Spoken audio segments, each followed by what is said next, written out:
Welcome back to another episode of NFT Catcher Podcast.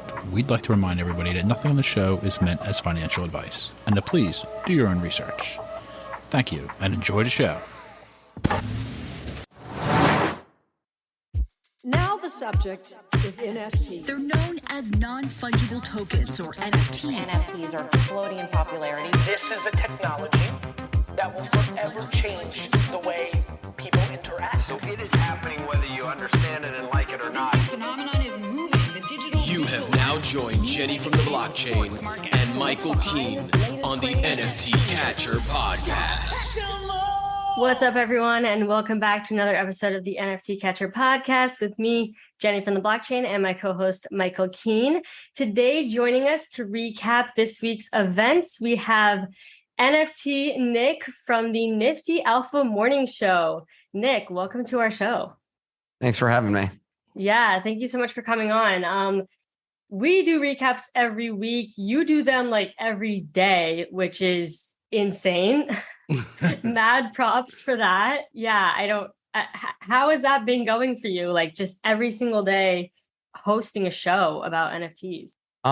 It's been, I've been enjoying it. Doing it every single day is definitely time consuming, but I mean, that's literally our business now. So, I mean, it's basically my job. We're doing it Monday through Friday. If I really needed to take a day off, I could. I think we took off 2 days in the past year. So a whopping 2 days. But yeah. I mean, it's even if I'm traveling, it's not like the most inconvenient thing. So yeah, I mean, I think it's been a great experience. I'm grateful to have the opportunity to do it. Yeah. And you said it didn't start out like as your full-time job, but you kind of transitioned it to that, or? Yeah, I was working last year at the beginning of the year. I technically was a product manager at a fintech startup. I had gotten tired of political stuff within the organization. It was clear like it wasn't going to be the best experience for me. The first couple of years there were actually really incredible. But I was getting sort of burnt out at work, and I was like, man, I need a creative outlet here. And so I went on Clubhouse and started a show about stocks. By the fourth episode, it had gone full NFTs. The third episode, I had a coworker's friend on the show, and he was discussing like crypto and NFTs. And then the Beeple sale happened, and I was just like, oh shit, this is a tsunami. I'm going all in. I'd done it before with Facebook. And so now I was doing the exact same thing again, was how I thought about it. Oh, wow. That's epic. So when did you decide like to actually quit your job and do this full time? I actually quit my job, got a different job. Also, my voice is half lost right now. I was yelling over the past 4 days. I was at a retreat. And so my voice is like partially gone. But so yeah, I got a job at my friend's company. They were in the process and are in the process of launching a layer 1 blockchain. They needed help with a bunch of things. So I got a job there, continued creating content. And then technically I started paying myself a salary in January of this year. But we raised some funding in November and did an NFT launch in January. So January 1st was my full salary. I think by December, I was basically doing it though, full time. So yeah, that was what the transition looked like. That's dope. Yeah, it's wild. And then sometime early this year, like I remembered your content from early on. If you remember, we had that mutual friend Staying Alpha who, like when I was doing VV and wanted us to do a show together. And that was over a year ago at this point. And then sometime, I don't know if it was January, February, March, I started noticing you guys in the morning and you're getting like 1,000, 1,500, 1,600, whatever people per day. And I started telling our listeners that's a really good listen. Like, I mean, you guys do a great show. You're both really good hosts. You have a lot of talent around you and great information. And I love that it's a no shill space. You don't let anybody just come up and start talking about their own project. You know, it could get ugly quick. But there's been like awesome information, really smart, you know, not trying to pump anybody, just being honest and saying what you guys are doing, wins and losses. Like I listen almost every morning. I have you guys on. Yeah, I really do for sure. Yeah, Well, no, I mean, yeah, I sit around, I put it on like I'm working, and it's great banter. And I like you guys are like funny, like you have like a kind of a dry sense of humor. You're like a little sarcastic. Sometimes people don't get it, but I get. Like, you always crack me up, man. I definitely really like your content. Well, I really appreciate that. Yeah, I mean, we're definitely. It's definitely fun to be hosting. It's a ton of work. Pio and Pio's having dinner with his mom who's in town right now, so he couldn't join. But yeah, we definitely have banter. It's a ton of work. I mean, we're constantly trying to evolve it. There's more work going into it, and I think we're going to have some updates to it as well. But yeah, thank you for listening. And yeah, we're just obsessed with like, how do you make this better and better and better and better? And that's it. Like, it's just a competition with yourself for the most part. I mean, there are other people operating in the space, but frankly, the space isn't really that big.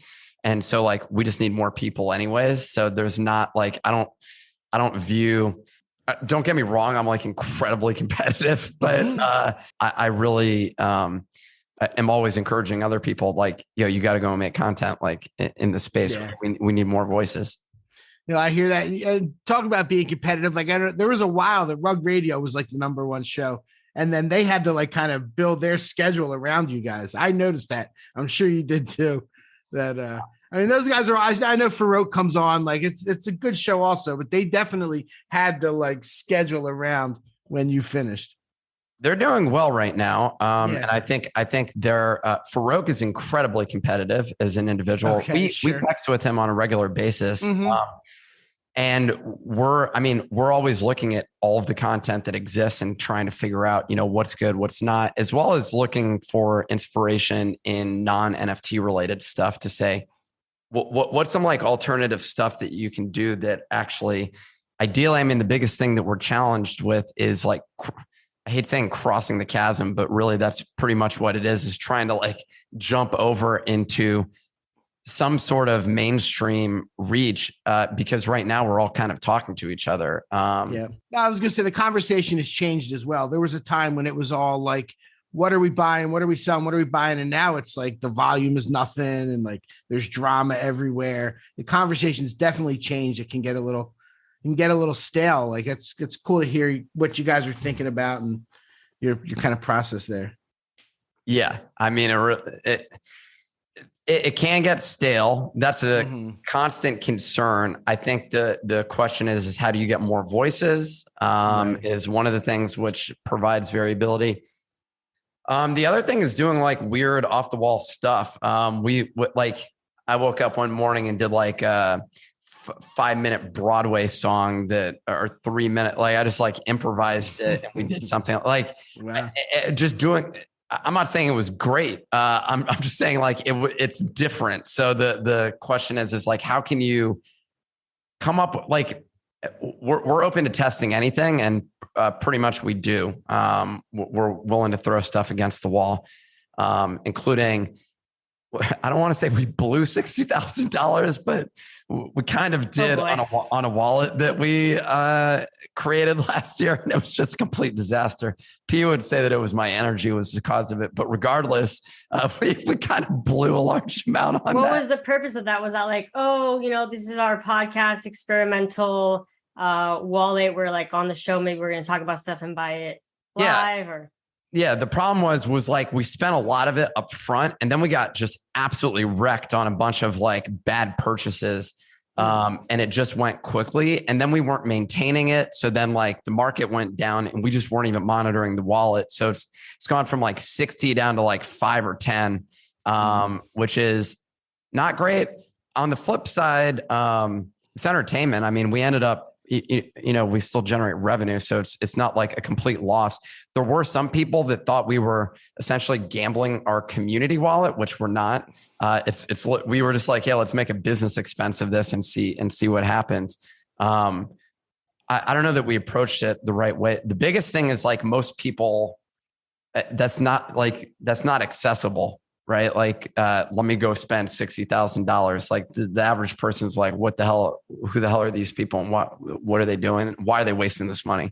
So yeah, but that's all just to say, we're just testing out different things. Love that. Yeah, with content creating, you definitely have to be, I mean, you want to be consistent with what you do, but you got to spice things up, and keep people on their toes. For sure. That's always a big thing. Yeah. I was just thinking about, you're like, oh, people don't just spend 60K. And I just remembered Michael's friend whose first purchase was like a Bored Ape for like $100,000. It was like 250,000. Oh no. I bought a cheetah ape with those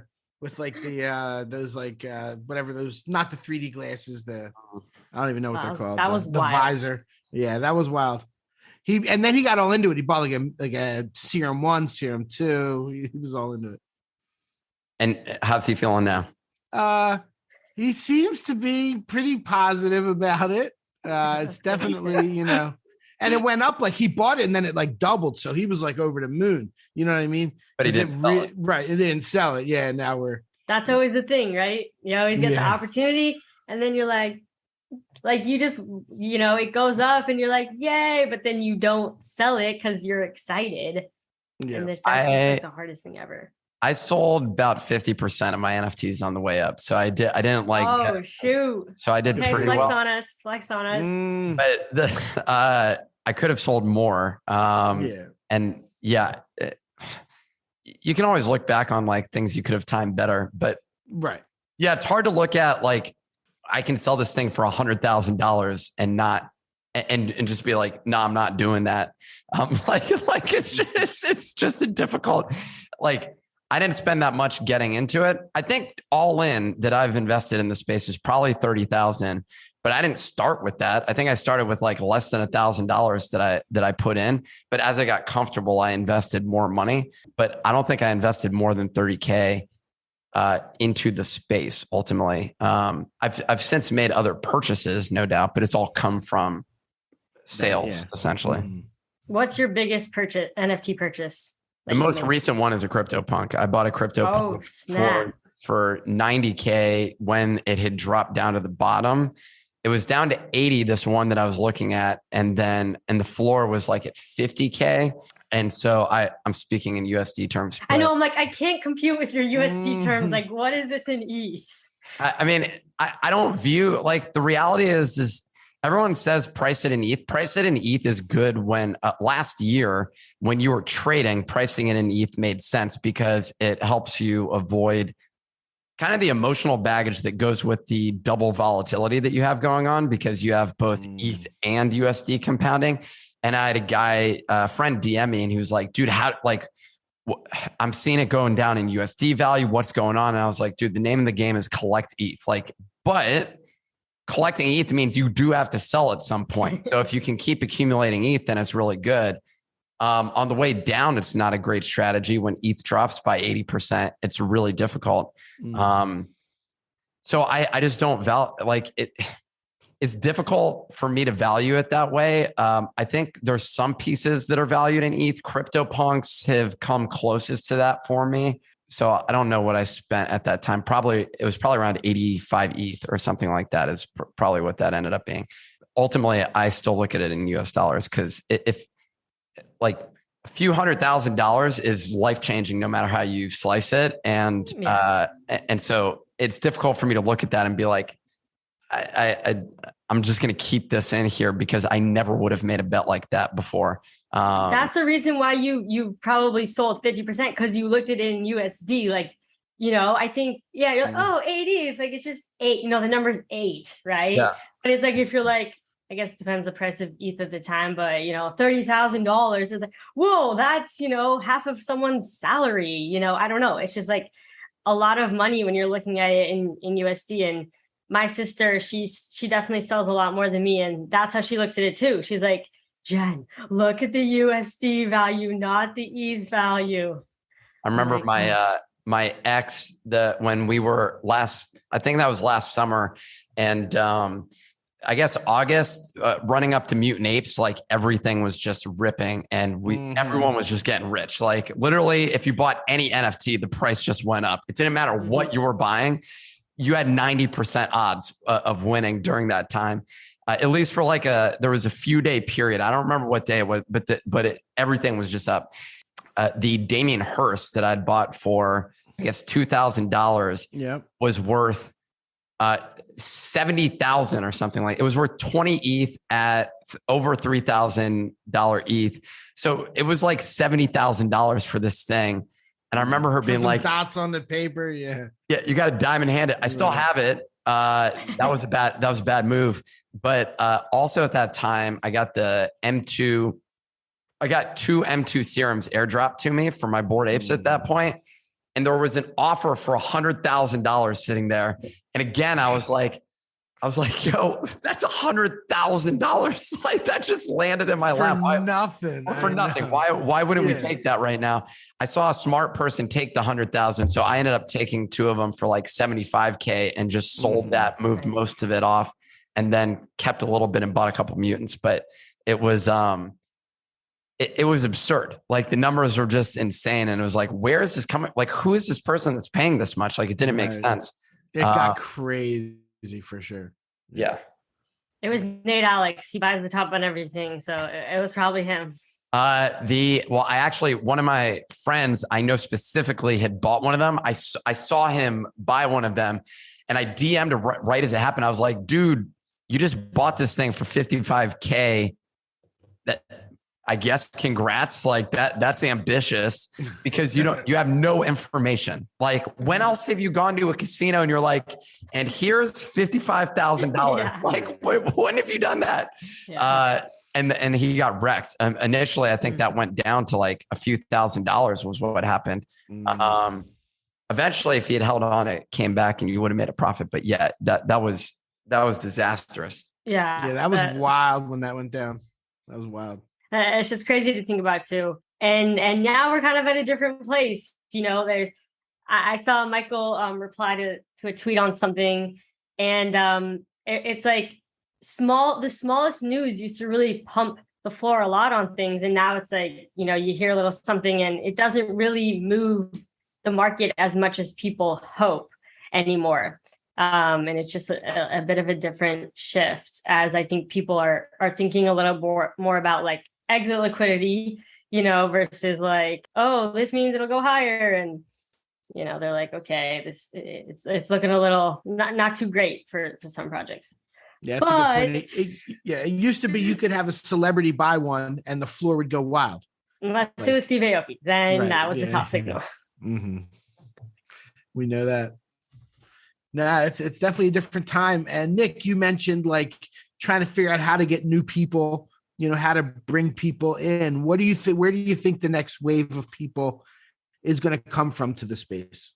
You know, ultimately, that's like predicting what product is going to work well, because pretty much that's where, like, there's a lot of talented people building things in the space. That's one thing that the NFT boom accomplished, was it attracted.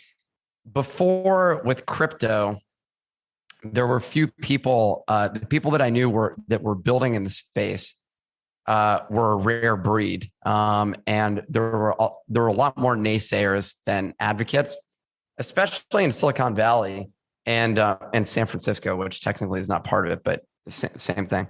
And I remember, like, if you went back to like 2013, when people were talking about crypto, it was like religious in terms of the people that you were talking with, and or political.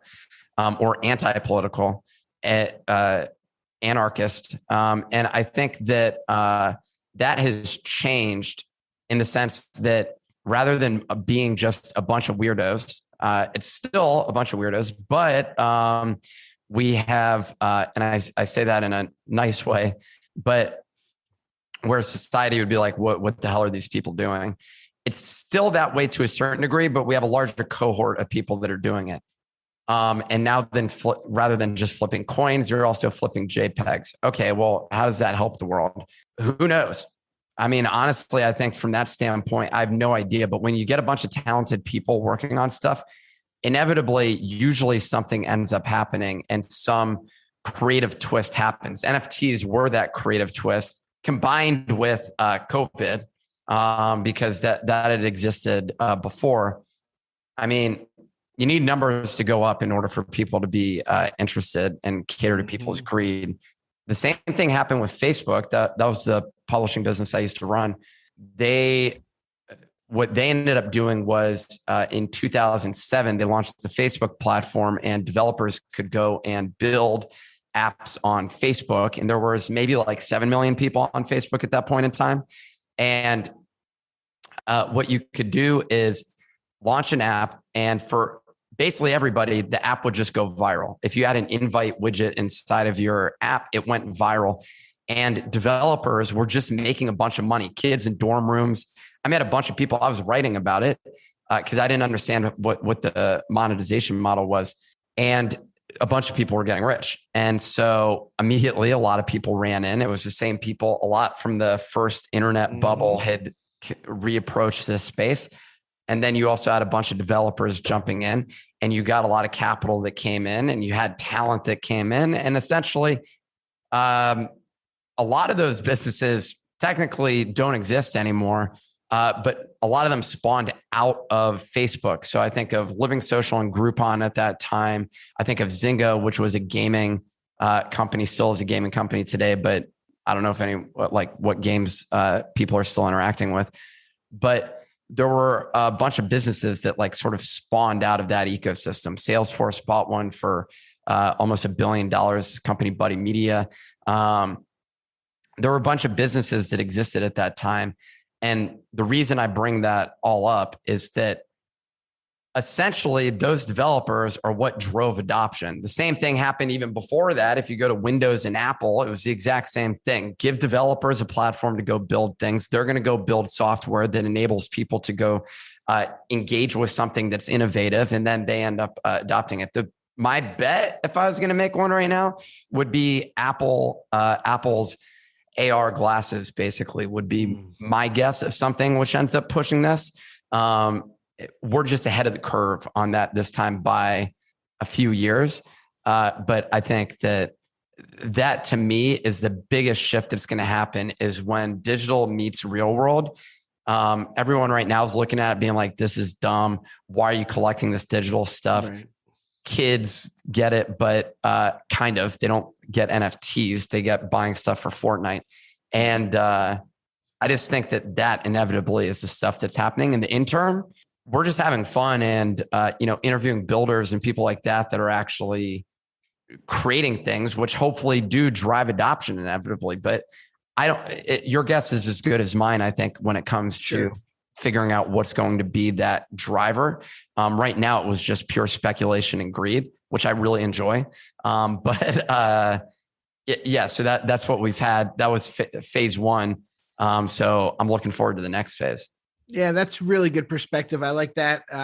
And honestly, like I was thinking the other day, like, we always kept saying we're early. And then everything went crazy. We're actually still really early. Like you said, it still really is a couple years away. Like things got jump started. Things went way higher than they really should have. But the concept is there. The blockchain isn't going anywhere. And you're right. Things are going to be built. What I always say is going to be what brings people in is when people hear about something that they need, some kind of membership, some kind of access, and they say, how do I get that? Oh, I need to buy an NFT, rather than I want to buy an NFT. Which one should I buy? So basically there's going to be products out there that people need and they want, and memberships, and they're going to realize that they need that NFT. I view most of it as just digital goods. And this is like heresy. Yeah, pretty much for saying this, which is there's a valid argument against blockchain, like still to this day, if you want, like the problem. And here's really the main thing. In order to access all this, you need to go through the corporation. The only alternative is if you have a mesh network, and we're all suddenly connected to mesh networks, which for those that don't know, is basically like we can create the internet out of our own phones. So you can be a node, I can be a node, and then we all connect through it. And that can become, we can essentially, similar to you can host a node on the blockchain, you could now host a node for the internet, essentially. Now, inevitably, someone has to be connected back to the internet. Well, who controls the internet? In the US, at least, it's corporations. And so in order to utilize any of this stuff, you have to go through a corporation. So the argument which a lot of blockchain enthusiasts started with, which is about decentralization, essentially fuck the government, fuck corporations, like that whole like idea, which I kind of agree with a lot of the stuff that's there, not all of it. But the problem is there's still gatekeepers that are associated with it. And essentially, your local internet provider could just decide, or not local, but like a Comcast or whoever, or Time Warner can just turn off your internet and you're screwed. You're disconnected. So you got to go find some other way in order to connect to these things. So the argument behind each of these individual blockchains, not that I don't believe that they're going to continue to exist, because I do, and I have a significant investment in those blockchains. But you could make an argument that like this isn't even who's going to own it. That it'd be much easier to bet on Apple owning the majority of quote NFT sales. They're not even going to be called that. It's just digital goods, and you're going to buy that. You're going to have it, and it's going to be in your collection. The average consumer, they're much better at creating a consumer experience than basically any NFT interface that I've interacted with. So why wouldn't you bet on them being the ones that end up owning it? That's the thing for me. As much as I hope that we together can be the ones that end up controlling and owning this, you could argue that those are the people who are going to end up owning it. Yeah, I hear that. I've said a couple times when they talk about who's going to win the metaverse, like, Meta seems like a really good, candidate for that. Not that I'm rooting for them, but they're, they'll buy up their competitors and they have all the money, they have a head start, and they're going to do just the same. Apple's probably the same way. Microsoft, Apple, Facebook, Google. I mean, those are the companies that own all these things right now. So Amazon. I mean, like Twitter is not decentralized. None of these things are. So it'll be interesting to see how this all pans out. And I think that there's still people that will value these things, but yeah, it's difficult to see how the average consumer is going to interact with this. Yeah. Really interesting stuff. Should we get into some news of the week? The first one I put down is Azurbala. Are you into Jenkins the Valet and what they have coming next with Azurbala and all that? Because I've been noticing something with them. I have a bunch of the Bored and Dangerous. Like I've had 4 keys for a while, like since the beginning, and definitely really like Jenkins the Valet. But this Azurbala now, there's like all these fan accounts popping up, like people like playing parts in their world, like dozens of them. Mm-hmm. And that feels kind of like the swell of something. Jenkins the Valet has always been one where there's not a lot listed. Same with Bored and Dangerous. Now there's not a lot listed. You're going to be able to burn those for the Azurbala PFPs. It feels like, in a world of really crappy projects and things falling very far, that feels like one that has a chance to me.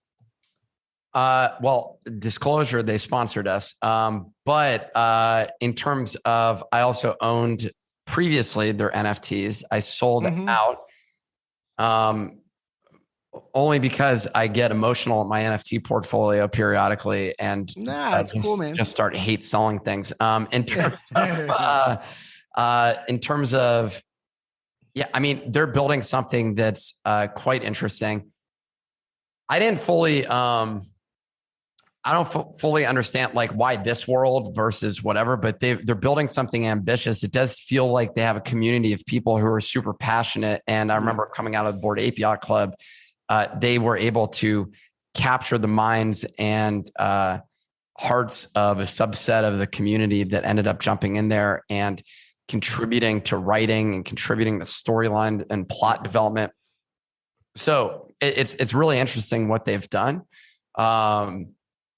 Yeah, I don't know the latest updates. I haven't stayed up to date on every single thing that happens, but I remember you could get the Bored and Dangerous, and it's deflationary because you can burn it in exchange for some root or something like that. Yeah, it's similar, I think, to the Punks comic when they did it, where you can either burn or stake, and if you stake it, you get something with the Bored and Dangerous book, and if you burn it, you get the root, which then becomes your Azurbala PFP. Mm-hmm. Yep. So you'll have your choice whenever they do it. I'm pretty sure is how it's going down. I mean, I like that approach. We're working on our own. We have an NFT, but we're launching another one. And I mean, we haven't really. I have 2 years. I have 2 of your guys' porters. Oh, nice. Well, there's going to be something you can exchange that for. And I like their approach. I think we're going to see a lot more of this. The biggest thing is like narrative development in NFTs is interesting. So I like what they're doing. They're at the forefront of that.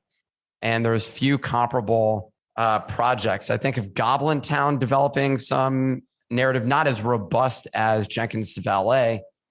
And I think there's a few other projects that have managed to do any sort of narrative development. We're All Gonna Die did that, although you know the conclusion. And so, yeah, there's been a few projects doing it. I think they've done a great job. Clearly, they have a loyal holder base, and so that's worked really well for their floor price, excluding ETH volatility. So yeah, they're a great project. Yeah, I think so too. I like I said, I keep seeing all these new accounts popping up of people that are playing parts, unless it's like them creating the different characters. Like it really seems like it's people taking on which just is really important for a project. Like the most important thing a project could have right now is people that talk about it, people that push the narrative. But community. Yeah. Exactly. No, I like what they do. We had the thread guy on, and he's great, and he's like everyone he's one of the guys that nobody doesn't like in the space. Oh, I hate him. He's a horrible person. Yeah, except for you. We don't like him actually. Yeah, okay. Excuse me. I was trying to be nice. I'm just messing around, but I know, of course. I think I like how you said community there, Jenny, which is an area which is interesting to observe through the bear market, which is like, what the hell is community? Like, let's be honest. Like at the end of the day, I mean, I got like a life to live. Like there's other stuff outside of me hanging out in Discord to a certain degree. So like, what is community? We don't need to answer that right now. They've created a whole Discord and they have their own community of people that are hanging out, but damn, is that difficult? It's one of the most difficult things to develop. And ultimately, I think it requires, leaders figuring out, what they can do to get people to engage and stay engaged. And this is one of the most difficult businesses ever, in the sense that like you need that community to stay engaged. Otherwise, like they're just going to start selling it. Like as long as there's not stuff that's going on. So you constantly have to be juggling. You have to be out there. You have to have your face at a minimum out there. Yeah, that's like a minimum requirement.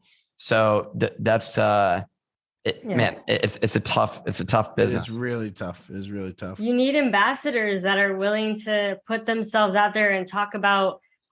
That's what I think of when I think of community. Like to me, Discord is a bit closed off because you can't really I don't know what's happening in the Jenkins Discord. Like I'm not in there, but on Twitter, like if there's enough engagement for something, it'll pop up in my feed, whether I'm following someone or not. And I think you need people talking about stuff on social media and kind of being like an advocate for it. And you need those loyal those hardcore loyal fans just constantly talking about stuff. I feel like that's what I kind of think of with community. And for Top Shot, that was my first NFT besides CryptoKitties. And I was I made YouTube videos for Top Shot. Completely free. Just, I felt so compelled and so passionate. And that's what I think of when I think of community, like just people feeling really passionate and wanting to kind of spread the word. And then you build all these sub communities around that. So it's hard to keep that sustained though. Like how do you keep people passionate on an ongoing basis? I used to hang out in the Bored Ape Discord at the beginning of it because it felt like we were fighting against the man and the man being CryptoPunks at that point in time of just being like, yo, this could like become valuable. And a lot of us were just in there celebrating literally just the floor price and then having other conversation. Now, Herb and some of these other people were in there talking about other stuff and just life in general. But the Discord was it was just an engaging space, primarily when we were all locked up with COVID and not being able to go out, it was a great outlet to connect with these random strangers who just had a similar passion over something. I just feel like right now, man, the engagement has dropped immensely outside of like market activity, which has also dropped immensely. But yeah, it's hard. It's hard to keep people engaged on an ongoing basis. But I mean, you can do it. It's just difficult. Well, you can't. Yeah, and it's like you and everyone was saying, "Oh, what projects will continue to do well in the bear market, and the floor won't drop." It's like it's impossible. Nobody's immune. No project is immune to the bear market. Everything will drop in value, and it has dropped in value. And yeah, it's the same with engagement. It's like you can't keep the same number of people engaged when clearly people are going to leave. Like it's impossible. But it's like as long as you know that, I guess, and figure things out from there. But yeah, you're totally right. Like you can't help that engagement just drops a lot. And especially when there's a lot of negative sentiment, it's like nobody wants to be around that. Like people don't, they don't want to see that. So they just leave. Well, and I think of like, what's the breakthrough thing that's going to make you, I think of like fans of Star Wars or fans of like different TV shows and Westworld or whatever, name some TV show. People like pay attention to that, but it just feels like, how are you going to keep people like, how's Bored Ape Yacht Club going to keep people talking about that? Cause it's not like a new episode every day or every week or whatever it is. So like it's up for people connecting, and essentially for me, it's like a bunch of entrepreneurs who are trying to build things. Those are the ones that end up sticking around. And then it's like, okay, I'm creating a community of people building stuff. And that to me is what a lot of it is. So who knows? Yeah. What about that board water? What is it called? That water? It's like some Bored Ape water. And there was like a bunch of the hard seltzer that came out or whatever. No, it's not alcohol. No. It's literally just water. Like water in a can. You know how that's like trending with now? The Bored Ape like on liquid it. death. Yeah. But yeah. Yeah. Yeah. So I saw that. And yeah, a lot of people, trying to create a brand around their NFTs and their Bored Ape. One thing I thought was interesting, I don't know if you guys saw this, Deepak had tweeted out the Kanye West graduation album cover. And he's like, how is this not an NFT yet? And Julian, who's the CEO of Doodles, said, wait until you see the Doodles record album cover, and like tagged like Pharrell and Burnt Toast and Poopy. And I was like, oh my God, wait, is Pharrell Williams going to have a Doodles album cover come out soon? I feel like that was some elful leak right there. But Doodles have been really, really quiet lately. Like people, I mean, the floor has really dropped a lot because they have been really quiet. Yeah, they haven't tweeted in like a month or something. And everyone's like, what's happening with Doodles? And, it's just causing the floor to drop because people, they just, like you had said, stuff has to be happening constantly. Yeah. For the price to continue to appreciate. It's just people are so, I mean, ultimately though, part of me is like, well, for them to have a social media manager when they have tens of millions of dollars seems like pretty basic expense. I feel like it's on purpose then, because it's like, well, I mean, they probably do have someone, unless literally Poopy runs the account. But even then, they're choosing. Like, there's no way. If you're a social media manager working for Doodles, you're not just like not tweeting for a month. Like, I feel like they're probably like, don't tweet. We're doing something. I don't know. I feel like something's brewing behind the scenes. Maybe I'm being too optimistic blindly, but I do kind of feel like they're purposely protecting being protecting those bags over there. Okay, I only have one doodle. Behind the scenes. Yeah, I was like, behind the scenes, she has a doodle right on the wall. Yes. I my boyfriend just got me a bunch of canvases of like my NFTs frames for the backgrounds when I do like videos and stuff. Something to have in the background, I guess. No. But yeah. What do you think of the blue chips that have dropped? Are there any you guys are eyeing up to like I keep looking at Clonex inching under 6. Nah, it's not the one. Nice. Not the one for Nick. I don't know. Nick's like shaking his head. Like, no. I mean, and like the Doodles is just a little over 6. Like I wouldn't touch Azuki. I have nothing. Any ones that like Chimpers, I'm looking at Chimpers is just over 1 now. That seems like it's got a chance. I don't know. What's out there? What are the deals that strike you, even if you're not buying? But I mean, that's what I would be looking at. If Punk's drop in price, I'd maybe buy a second. I'm not buying. By and large, I'm not buying anything at this point. I'd be selling most of my stuff, which is, I guess you could say, selling near the bottom. That's debatable. I have no idea. I still have, one mutant. I sold 2 of them. And I sold those for a solid price. I think it's difficult to buy collections at this point. I think art to me is interesting. And it's hard on the collectibles side of things. I'm buying mostly our own NFT. I don't know what I'm going to do with it. Like, how can I sell? What's the process like that? At what point is there like a threshold over which I sell? I have no idea, but I kept buying just because I was like, this is underpriced, just because I believe in myself. And then I look at, what am I betting on with most of these things? And it's really like I'm betting on a team's execution. And I also don't know what I'm actually getting in exchange for owning that NFT. And at some point, I think the reality is for a lot of them, I'm not going to be getting anything at some point for a lot of those collectibles. And then the question is, well, which of those still are going to have collectible value? I think Bored Apes by themselves, even after they stop getting dividends airdropped to them, have solidified themselves as a collectible. I don't know what the price of them are at collectible value. And I think punks have as well. It's hard for me to find any others that I'm just like, yeah, these are going to stand the test of time and people are going to be buying these on masse. Like moving down the road. There's too much of it. There's so much of it for sure. Some of them will. Like, we were looking last week, there was a spreadsheet out there of all the projects that did 10,000 ETH in volume. And there was like 60 or 70 of them. And just about all of them were down 60, 70, 80, 90 plus percent. Pretty much every single one. Like from their all-time high. From their all-time high. I saw that tweet. I mean, it was like staggering, like literally some of them 96, 97%, like, and 95% of those projects aren't coming back. Maybe 1 in 20 will come back. Bored Apes, my target price was $500,000. Pulled that out of thin air. It went to 450. And it did. Nope, it's not there yet.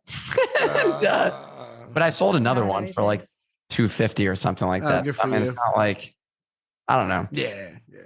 Man, I just feel grateful for being able to. For sure. We can't complain. Yeah, we can't complain. What about because I ask Michael this all the time, like, and you've had your ape that kind of like represents you and your brand for quite a while now. Do you ever think about selling it, and kind of like, what would be your selling point for that? Like, what would cause you to sell it and let go? I periodically think about it, but I also have thought about getting a different cold wallet where I can't even touch it. I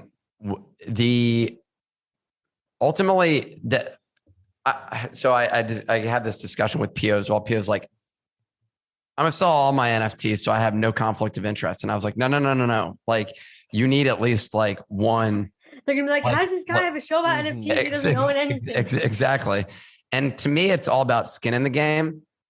And that's as significant as skin in the game as you can have, either an ape or a punk. And to me, that's why I have those two. I have thought about selling literally everything else outside of, I like the Damien Hirst. There's a couple art pieces. I have a Justin Aversano. And you have Twin Flames? No, I have, although when Justin was releasing that, I had him on my podcast at the beginning. He had not blown up.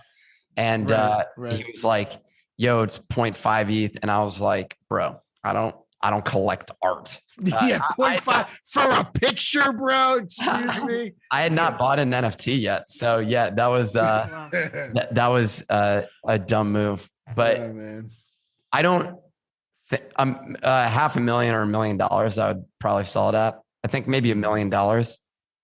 If it hits $500,000, I'll probably sell it. I mean, at some point, like, there's some level where I'm just like, this is unreasonable. Okay, $500,000. we'll try to reach out to you if it does that. So hey, remember what you said. Quick it's reminder: so you can go buy a baller apartment now with that as a down payment. Facts. When it got to 450, that was the point. Like all the celebrities were buying. We're like, this thing's gone to 1 million. Like there's not going to be any left. Like all the celebrities, that's just what it felt like. I don't know. When celebrities are buying, that's when I'm like, yeah, that's right. Good. In hindsight, it was inevitable for that to be the top. Yeah. I mean, it's still worth over 100,000. Did you guys see that temporarily over the weekend, Punks actually flipped apes? Yeah, from Ben Dow. Oh yeah, because that. Yeah, it was like a quick. We got to talk about the Ben Dow too. Oh geez. Well, that's what triggered all of this basically, and it's still going on right now. Yeah. So there's I just did a tweet and got a bunch of responses, and I'm having one of the people come on tomorrow. This guy, Cirrus NFT, CIRRUS NFT, his account. Yeah. He's been writing about it, and so is NFT Statistics, which is Punk 9059. But basically, yeah, there's a bunch of NFTs, or including Bored Apes, Mutant Apes, Clonex, and Doodles that are still left in the contract. And there's only 15 in ETH in there, so they can't pay out the loans essentially to the lenders. All of the money's been withdrawn, and so there's not enough in there. And the reason was the floor prices dropped, and so essentially the value is less. The contract still exists, and I think eventually it'll be okay. But yeah, I think the system was they had to dump all those NFTs onto the market, and that just drove the price down. There was like, I don't remember how many apes there were. There was a lot. There still looks like 9 that are in there. So yeah, there's a couple of logistical issues that are with what they built.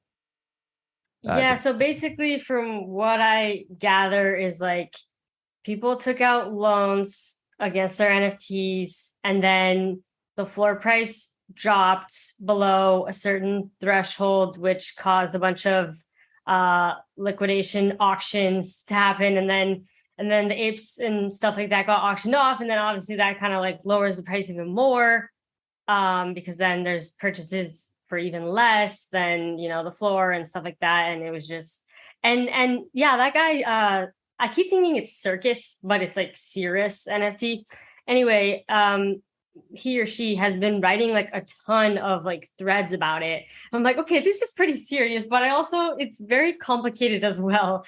And yeah, there's like a lot to it. And then Franklin, I guess he had taken loans out against like 60 of his apes, or I forget how many. Maybe he owns 60 apes and something like that. But that's how he buys other apes, is he takes loans against his existing ape. And like Franklin's the only person, but he was totally fine. Like none of his, apes got taken away from him or whatever. And he's like pretty much the only person that actually can play the game and somehow make it out safe, Debatable.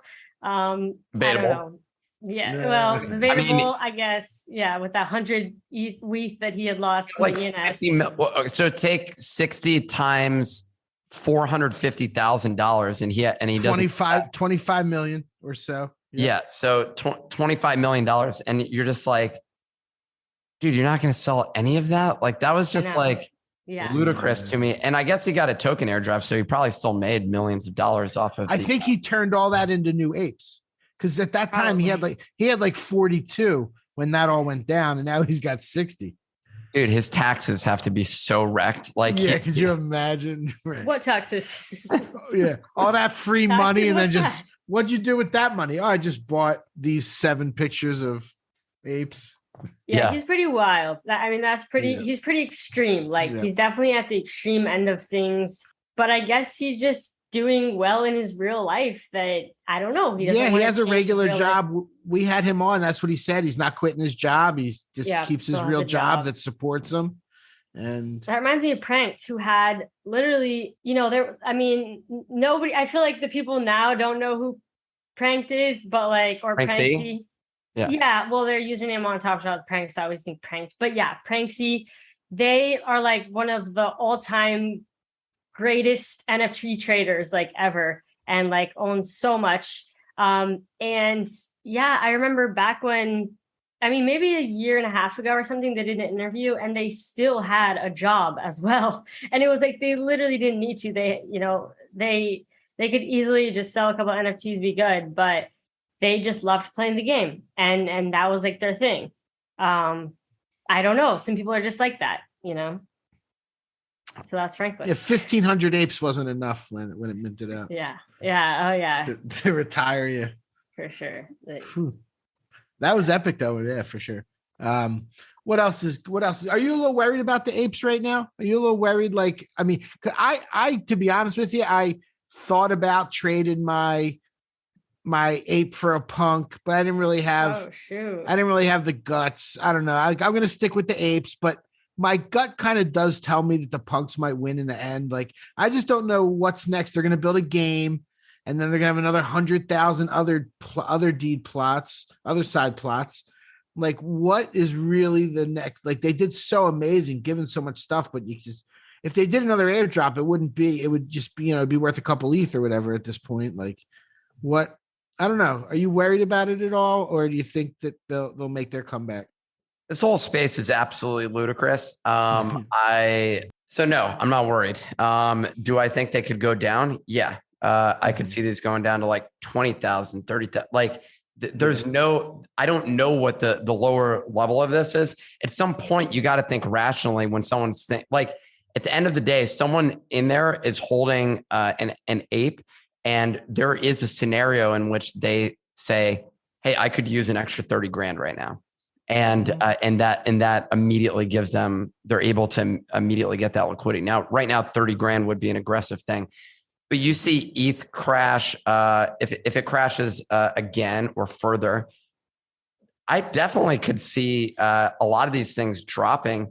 And ultimately, the price is determined by a small number of people who end up going and listing the items. And that was the thing where everyone was like, punks have flipped apes. But eventually the market absorbed that. And to me, that's the most bullish aspect of this, is that they keep selling for over $100,000 like within hours. And to me, that's like pretty bullish as a whole. Yuga Labs is a different story. I think apes themselves start moving into another area. And, there's one team that has consistently delivered, and that's Yuga Labs. Just hands down, that's the only team in the entire space that has literally consistently delivered immense value to their holders, that being actual cash value. And so they just keep executing until they fail, which there's good chance that they do. I mean, just probabilistically, but until they fail, you got to keep placing that bet. So I'm in. I have my ape, I have my punk, and I think those two things, I feel like I'm in a rarefied subset of the NFT ecosystem just as a result. Now, I wonder how many people have an ape and a punk. I think it's 1,000. Okay, makes sense. Maybe it's less. Yeah, 1,000 may be high. That sounds kind of high. It's hard to know for sure because they're not always in the same wallets. 327. I love how Nick was just like 1,000. I know for sure. And then he's like, actually, I have no idea. I'm just throwing a number out there. Matt Medved and Keith Grossman, I was in a taxi with at VCon, and one of them, Keith said the number, and I didn't remember what it was. It could be in the hundreds. Yeah, it could be like a couple hundred. I don't remember the exact number. Now I got to go find that out. Yeah. That's interesting. That is rarefied air. That's nice. I don't know what that I mean, I'm going to be one of the few people that's watched millions of dollars dissipate. Right? Yeah, right. So, I mean, but you have a punk and an ape. You have those two pictures. It's nice. You have two pictures. Good job. Yeah, you're good. Bought two pictures. My grandchildren will be absolutely thrilled by that. They're down $1.5 million, but Here's how your granddad lost $1 million. Look at this punk. Yeah, exactly. I remember when I first got into NFTs and I was watching on Crypto Slam and the punks were selling over and over again for 25,000, 35,000, 25. I was like, what are these people doing? Like, I couldn't wrap it around my head when I first started watching it. And that's what they were selling for. That's still my dream NFT, a punk. Well, one day you too can get a punk. When the price is 10 ETH, yeah. I mean, the price went as low as like 50 or 49. 40, 49. Yeah. And like I was tempted even then. I was just like, but I just want to hold my ETH. I didn't quite have the guts to pull the trigger. Obviously I should. I knew I should, but you know, it's a lot when. Oh, I don't hold ETH. Yeah, no, you don't hold ETH. Why? No. What do you do? You convert to USDC? GUSD, and I get my 7% yield. And I just collect that. And that's all that's all that I do. I'll trade ETH. I'll trade like $100,000 at a time. And damn, okay. And just try and go for a swing. Like I do. Keyboard monkey. No, he trades millions. But in terms of and they'll use leverage. But I'll do that just to see what happens. It works sometimes. Sometimes you make like 20 grand. Other times you lose 20 grand. So right now I'm casual. I'm around the same. I'm break even, but it's been good for content. It's been good for content. Do it for the content. Exactly. That's funny. I'm going to go at a bare minimum, the content. Yeah. Yeah. I'm actually sitting on ETH. I don't know if it's a good idea or not. I've been watching it, 800 to 2000 to 1500, just, I don't want to play that game because I know if I try and get cute with it, it'll blow up on me. Yeah. For me. Yeah. I mean, I should accumulate more, but I haven't. So here we are. Here we are with a punk and an ape. I know. Wasn't that everyone's like goal in the beginning? Oh, we'll just use NFTs to accumulate more ETH. And really all it did was, I mean, for me, now I have less ETH than I had before and just a bunch of profile pictures. Like I bought I do say Bitcoin. I don't actually sell that. So my goal was always to have one Bitcoin. I either have that or like 0.8 right now, whatever. And then the other thing, ETH, I think in general is good. I should technically be accumulating that. I should at least have a small amount of exposure there. The problem is the moments in my wallet, I'm just spending it on some stupid NFT. Feel that. Yeah. The struggle is real. All right. What other topics do we have? Yeah, we had a lot more on the list today. I threw Utes in there, which for some reason I didn't sign up for the scholarship. I should have at least tried. Still can. Oh, you still can? Yeah. Oh, I should What actually. is Utes? Isn't that on Solana or something? It's on Solana. Yeah, you could talk to, but it's the guy that Frank, the guy that did D Gods, which is like the number one Solana project. And they're taking, it's like a long scholarship process, and I guess they're hand choosing who to allow to buy the NFT. Interesting. Yep. Is that you understand anything more about it? All I know is what everyone's just been talking like it's. I think Utes is on ETH. Oh really? Okay, but you can buy it with Solana and ETH. There's so Easy Eats, who is on our show, and then also and on our team, and has his own show as well, is having someone on who I'm blanking on the name of the company, but it's like Crossbridge or Cross. I'm blanking on the name of it, but basically, that company enables you to purchase NFTs with either Solana or ETH, and I think that's how it's going down. So you can buy with Solana, but I believe it's on ETH for this one. The other one they have, D Gods, is on Solana. Maybe it is on Solana. Maybe it is on Solana. Maybe I'm completely wrong about this. But they do have this application process, and the big breakthrough that they're doing is just dynamic NFTs. Which I don't know if it's breakthrough, but it's ambitious in the sense that like they're creating a marketplace so that you can essentially mutate your NFT, which is what I've been saying. I've been like beating the drum on this base, which is you should have the ability to change your NFT. And so that means like Gucci could create clothing for it and you could put it on that actual NFT. So right now 10KTF did that and you can do that on the Gucci apes. So you manufacture that other NFT. But instead, the way that this works is anyone can develop in the ecosystem and create attributes that can be utilized for your ute. And so that's how they're thinking about it. I think there's going to be a lot of exciting things coming out of the dynamic NFT space, in my opinion. And so this is just one of them. It's going to be one of the biggest NFTs, period, but definitely in the Solana space.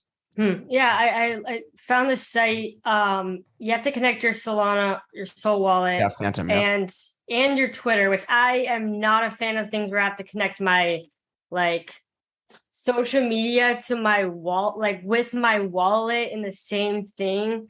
So I guess I'll just miss out on generational wealth, but it's fine.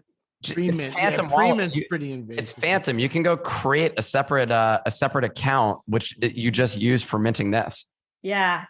Phantom. I do have a Phantom wallet. I don't even know my password. I gotta go dig around and find it.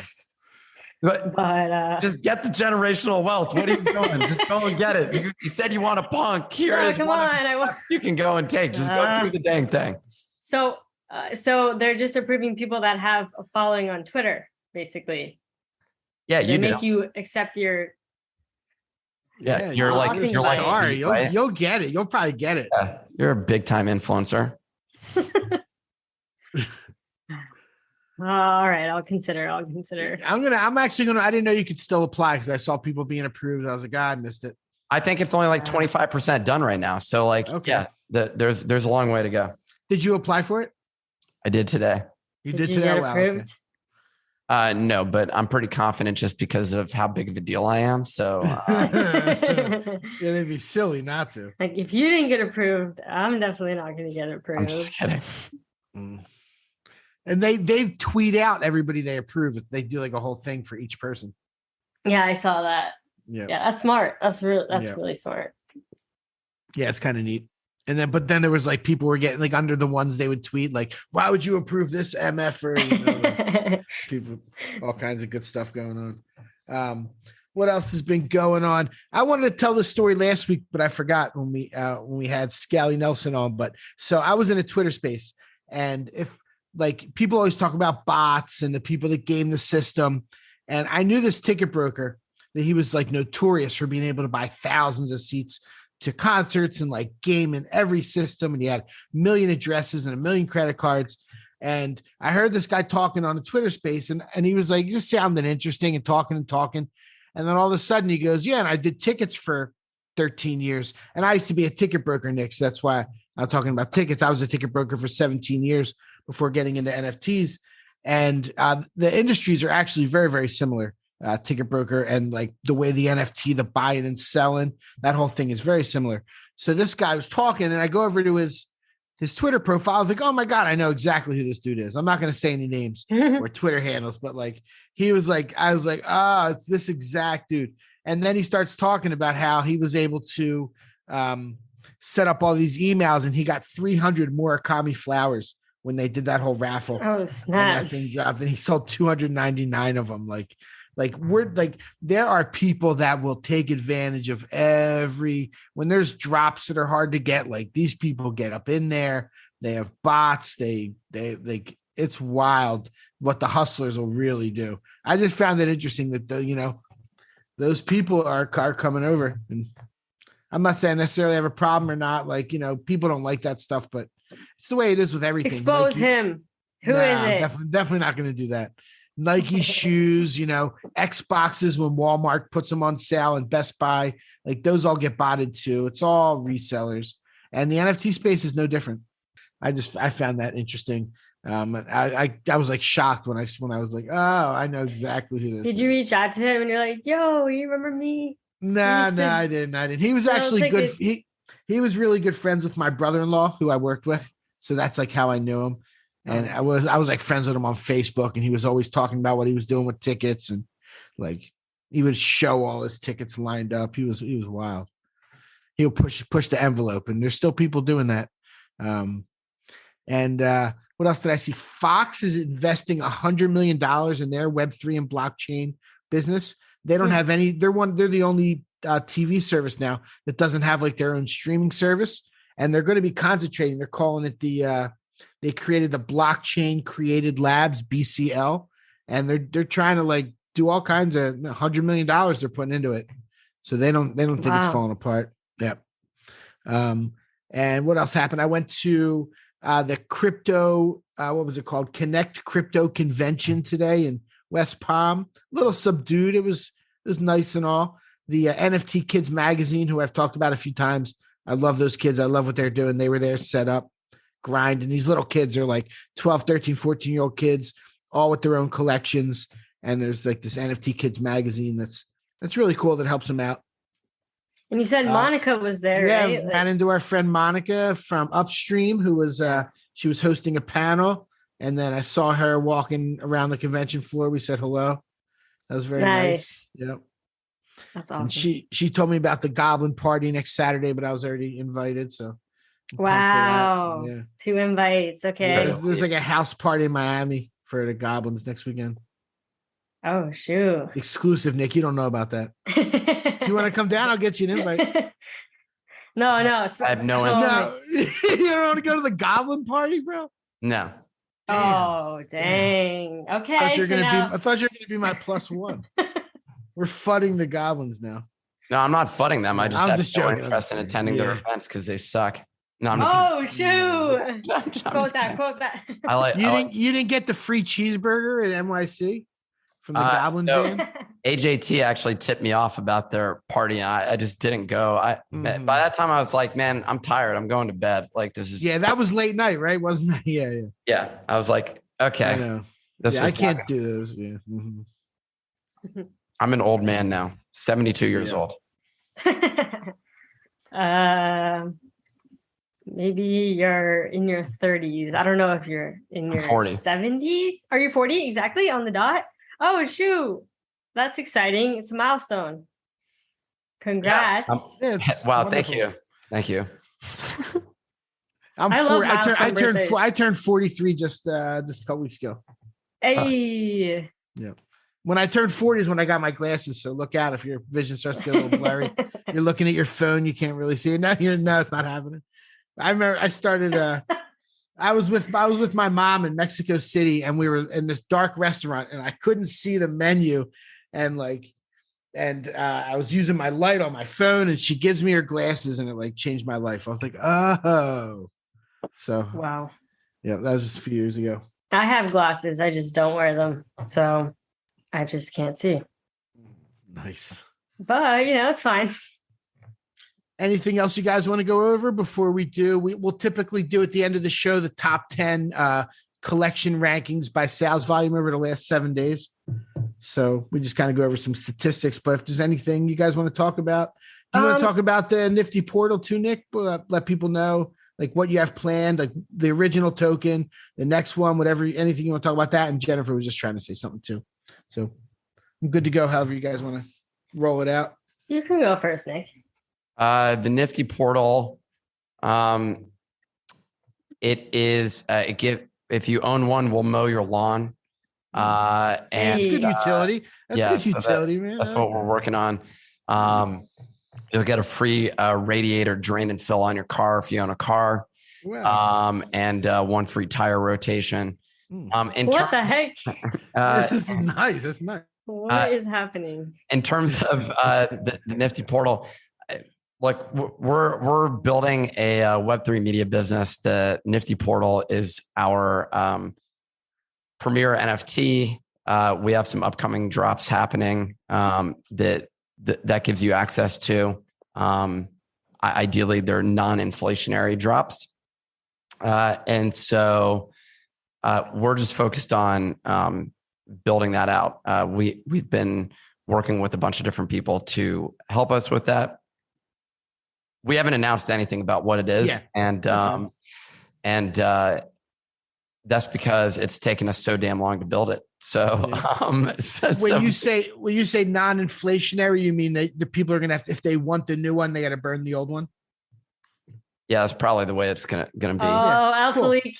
I like that. Now that's a good idea. That's unique, forward thinking, because everyone else they just keep adding new tokens. People keep dropping new NFTs. Right. And I think it's literally the dumbest thing it's not the dumbest thing. It worked for Bored Ape Yacht Club, but for every 99% of the time it fails. So why would you do that? And our price isn't even that high. So like there's not, like you can pick one up for a couple $100. And on the media side, I mean, my thought is hopefully we should be able to give you value that's worth.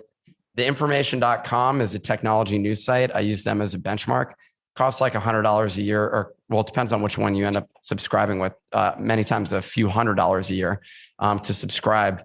You can get ours for $233 right now. So I'm hoping, that people end up seeing the value there. Mm-hmm. I think they will. I think people do see the value. I mean, the fact just that your floor is whatever it is, 0.19, 0.18, like that says people see value, because when they don't see value, the floor is 0.05, 0.04, I think people do. I think people really like your show in the morning. Obviously, the fact that you're getting so many people when the market's so dry is very impressive. Kick it off with a couple good hip hop beats, some old school stuff. I like this song selection in the morning. Ooh. Yeah. We love music. There's been some like deep, like some Beat Nuts and Gangstar. Some of the good stuff pops in there sometimes. Maybe Michael, you can make a song. Yeah, Yeah. Okay, so I just had a couple of things to say before we end this. Yeah. This is kind of from my, I make those Twitter videos now, like weekly update videos. And these are like the three things that we didn't mention. First up, NFL All Day opens up to the public finally, which they were kind of like a closed beta, even though they were kind of like accepting everybody. So that was kind of big on the Flow blockchain. And then Pudgy Penguins kind of made a bit of a comeback. They actually transferred to a new ownership. And they actually launched their own marketplace, like literally just for Pudgy Penguins. And then they even like are coming out with like a Pudgy toy, and like they're kind of doing a lot of things. So I thought that was interesting. And then finally, Punk 6529, he's creating the first 100% on-chain university, introduction to NFTs and the Metaverse. And and that's coming out in October. So yeah, I actually did really want to talk about that. And I totally meant to, because I think I'm actually going to take the class for, because I'm sure I'll learn stuff. Like they have a great list of guests and panelists, Snowfro, Tyler Hobbs, Beeple, Claire Silver, Drifter Shoots, Gargamel from the Yuga, Kevin Rose, Keith Grossman, G Money, like all kinds of people. And to join the class, you just have to mint a free NFT, and you can join but you don't. The class. But it's weird the way you mint it, because you can't just connect your MetaMask wallet to mint it. You have to connect there's a bunch of other wallet options, but it's like really weird. I have to like figure it out. Okay. But, yeah. But anyway, I'm sure we'll talk about it more as it gets closer. Yeah, we should. I would suggest everyone look into it and try and take that class. Like if you're someone that's learning, and there's all different kinds of topics, and 6529 is as legit as they come. So like if he's doing something like that, it's gonna follow Punk 6529 on Twitter. Yeah, for sure. They're a must follow. Definitely, they're definitely my top 10 people to follow on Twitter. So great follow. And I'm glad you brought that up. I totally meant to, because that's really important. I sent that to one of my buddies who's a high school teacher and wants to get his kids into blockchain. He's always telling me. So nice. I sent that to him. Yeah. Sweet. Okay. Well, what are the top 10 all right projects on Crypto Slam? So NFT collection rankings by sales volume the last 7 days. Number 1 is Bored Apes at 15 million. Number 2 is So Rare, which, they're always at the top again. They've blown up over the last few months. So Rare did about half of the Bored Apes at 7.9 million. Mutants are 3, Other Deed is 4, and the surprising one, Immutaswap.io on the Immutable X blockchain did $5.8 million. Yeah, up 600%. I don't even know what it is. I didn't get to look into it. Yeah, Immutaswap.io. Number 6 is CryptoPunks. 7 is MeBits. 8 is Moonbirds. 9 is Doodles. 10 is CloneX. So a lot of the usual suspects. And number 11 happens to be NFL All Day, which you just mentioned. They did double the volume of Top Shot last week. They had this, they just had a pack drop, and there was this like Tom Brady legendary, or they call it like icon moment. And oh my God, the sales were like 17,000, 14,000. Like they were going for on the secondary a lot, and it was like $50 pack. So yeah, a lot of sales from that. Yeah. So there was the top 10, and number 11 is NFL All Day. Pudgy Penguins, number 12, who we mentioned. What's it? NBA Top Shots down at number 23. Genuine Undead on there. That one. Yeah, Genuine Undead's number 13. Yeah, they did over 2 million. Did that hang in there? I saw the price coming down a little bit on that. I think it went up on it. Yeah, probably like everything. I mean, 99% of them, they have their moment. You know, they peak wherever they peak, and then they just everyone moves on to the next thing. 0.01 and it goes up to 0.4. Right. The price is going to collapse. Yeah. It's not going to work. In a market like this, you just made 40x on your money. Yeah, that's unsustainable. So it's unbelievable. Yeah. And you saw Genuine Undead. That's funny. What else? Finaliar. I never heard of that one. Number 14. Interesting. And other than that, it's a lot of the usuals. Potatoes, Axie Infinity's at 16. You know, Axie Infinity still has the most amount of transactions of any of them. Yeah. A lot of transactions on Axie. Interesting stuff. Nick, any closing thoughts before we end this show? Any last words of wisdom, I guess? No, I don't. I'm looking forward to eating dinner. Nice. Is my current. Okay, well, there we go. No words of wisdom. Eat your food, drink your water. Eat your vegetables. Vegetables, right? Very important. Stay hydrated. Thank you all so much for listening to this collab episode. Hopefully you enjoyed it. Thank you, Nick, so much for coming on. It was a pleasure, and we will catch you guys all in the next episode. Peace.